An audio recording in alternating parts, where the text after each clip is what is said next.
Salam damai sejahtera bagi kita semua. Kali ini tim lintas batas dimensi ingin mengulik tentang sejarah keraton Cirebon yang mana terdiri dari dua keraton, yaitu yang pertama adalah keraton Kasepuhan dan yang kedua adalah Kanoman yang bertempat di Kelurahan Kasepuhan, Lemah Wungkuk, Cirebon, Jawa Barat. Keraton Kasepuhan sendiri sudah berdiri sejak tahun 1529.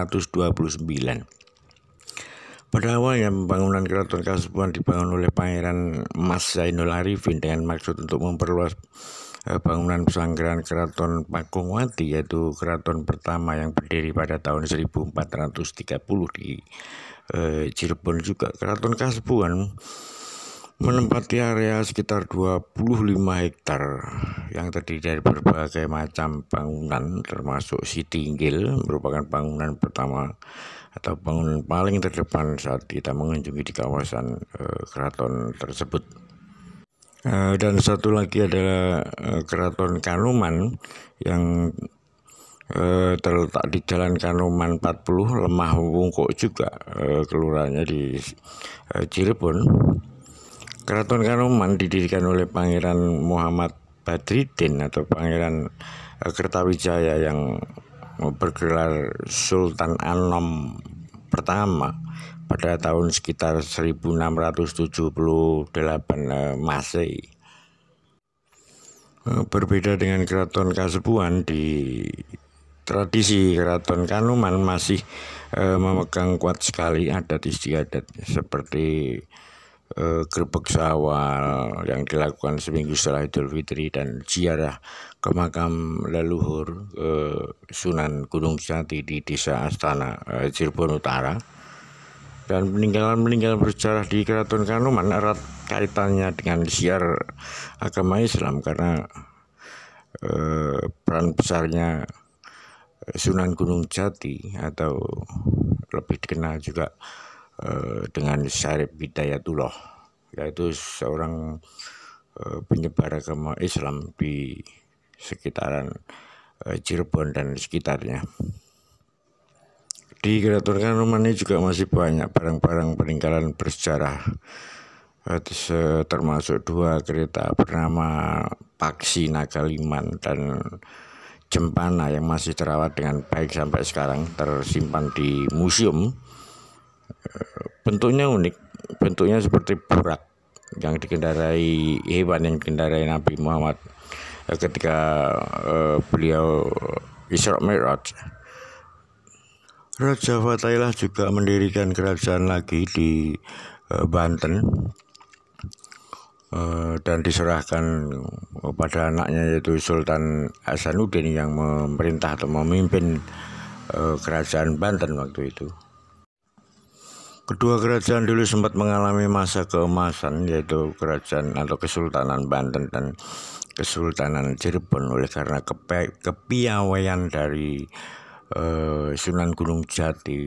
Oleh karena Sunan Gunung Jati menguasai ilmu dagang yang sangat luar biasa dan kerajaan juga terletak di posisi yang perairan yang sangat strategis.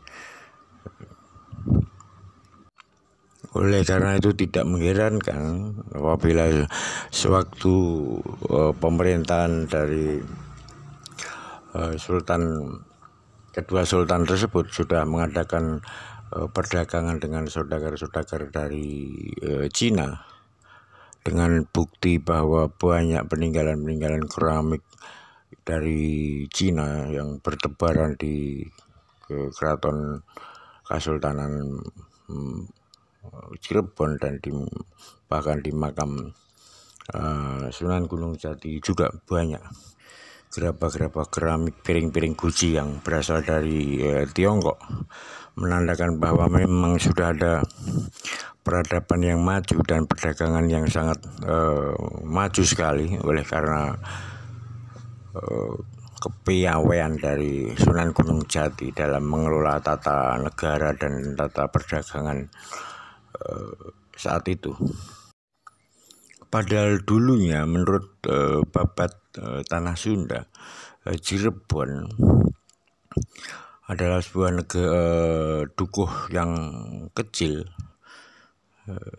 Ada juga tertulis dalam Carita Purwakaca Rupanagari, Cirebon awalnya memang sebuah dukuh kecil yang dibangun oleh Ki Gedeng Tapa, yang lama-kelamaan berkembang menjadi sebuah desa yang ramai dan kemudian diberi nama Caruban, dalam bahasa Sunda campuran, karena bercampurnya banyak masyarakat yang dari Jawa Tengah dan Jawa Barat, dari suku, ras, agama, semua berbaur menjadi satu dalam perdagangan di seputaran Cirebon. Masyarakat Cirebon sendiri dari awal dahulu kala sudah kebanyakan ada menangkap ikan atau udang-udang rebon atau udang kecil-kecil di sepanjang pantai Cirebon untuk pembuatan terasi, petis, dan garam juga. Dari istilah air bekas sucian terasi inilah yang disebut Blendrang ini. Dari udang rebon ini pula berkembang sebutan jadi cai rebon, cai yang artinya air, rebon yang artinya udang kecil-kecil, sehingga berkembang menjadi Cirebon. Dan kerajaan atau Kesultanan Banten juga sempat mengalami masa keemasan waktu dipimpin oleh Maulana Hasanuddin, putra dari Sunan Gunung Jati. Namun oleh karena banyak konflik dengan orang-orang Eropa yang mulai berdatangan di Indonesia, Belanda dengan politik pecah belahnya, pada akhirnya Banten juga mengalami keruntuhan pada tahun 1813. Namun sudah pernah mengalami 200 atau 300 tahun masa keemasan sebelum pemerintah kolonial Belanda atau penjajah masuk ke wilayah Banten dan Cirebon. Mungkin demikian dulu tim lintas batas dimensi, tidak bisa panjang lebar. Terima kasih, sekian.